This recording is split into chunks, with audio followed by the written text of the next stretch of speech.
this video, I will show you how to do a one-tail test using the worksheet that I have included for you, as well as the fact that when we are testing for more than a 0 differences between the two samples. So this is an example that I have used. The fast food chain wants to test the revised workflow. If the redesign is effective, then the process of all locations will be revised. But for them to do this, they want to at least have more than 20% improvement in proportion of customers who receive their orders within 4 minutes. So then what they have done is that they have done some study for the current design. They have found out that 7,600 orders out of 10,000 were completed within 4 minutes, and under the new design, 5,400 out of 6,000 were completed within 4 minutes. And they want to test this at 5% level of significance.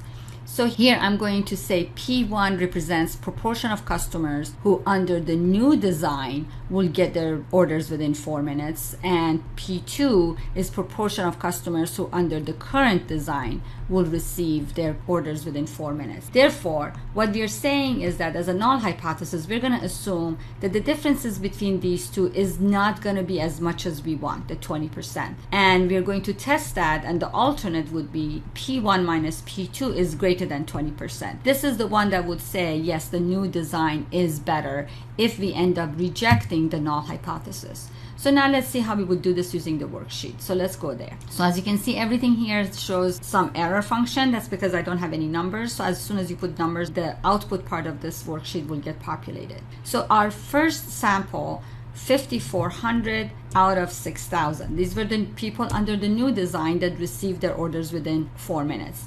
And under the old design, 7,600 out of 10,000 got their orders within 4 minutes. Level of significance that we're testing is 5%, and the hypothesized difference that we're looking for is 20%.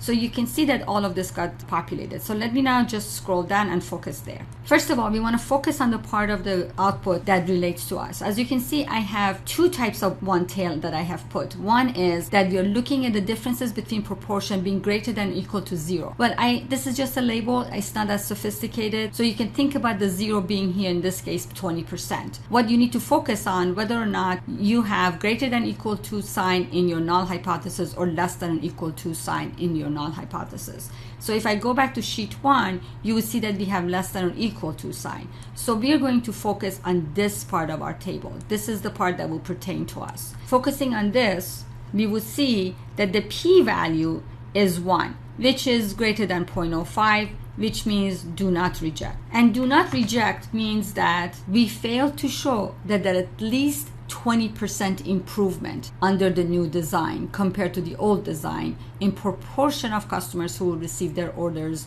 within 4 minutes. But you may still want to know how much improvement is there. Would it be if 19%, 18%, we may change our mind? So you may want to show to the management what is the difference that you see. So let me show you how we would do that using the values that we have in our output.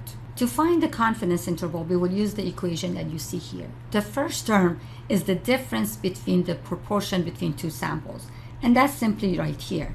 The second term that you see is your margin of error. The margin of error is a function of that z value, which represents your confidence level, times the standard error. I have given you the standard error, but to calculate the margin of error, I have to understand which z value to use. And as you can see here, I have two z values given here, one for a one tail, one for a two tail. Now let me give you an idea about the z value again. We did a one tail test. In a one tail test, the entire 5% is on one side. So when we did ours, that 5% was completely on this side, and therefore this was 1.645. If I want to calculate the confidence interval, I will take the margin of error and add and subtract. So if I use this value, I am also saying that in the margin of error, I will err on the other side. It would be negative 1.645. So there would be a 0.05 here, and there would be a 0.05 here, and the resulting value would be a 90% confidence interval. So if you want to use 95% confidence interval, you can go ahead and use 1.96. That says that for confidence interval, I am going to split that 0.05 in half on either side by increasing the confidence level to 95%. So in this case, I'm going to just use 1.96. Just remember, if I use 1.96, I'm going to come up with a 95% confidence interval. If I had used 1.645, I would have come up with a 90% confidence interval. Okay, so now that we have so now we are ready to calculate our margin of error.